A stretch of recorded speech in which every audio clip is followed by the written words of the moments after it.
Ni Jumapili na lazima tuende kanisani. So niliamka mchovu sana, lakini nikasema no, lazima niende kanisani. Ilinibidi niwe sharp, kwa hiyo nilijibana tu hivyo, na hiyo ndo outfit yetu ya leo. Twenzetuni. Kitoto cha mchungaji.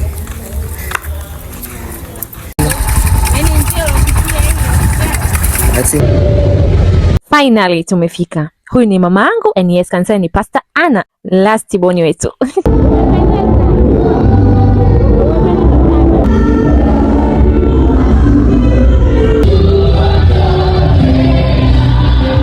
Yule malaika mtu anajua mahala pa kupagusa kwa jina la Yesu.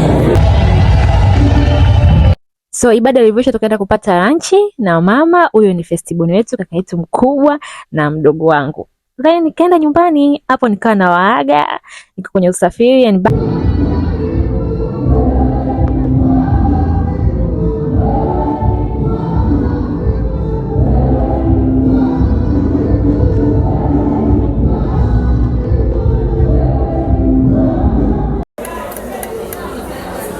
mimi nimeuza mmoja.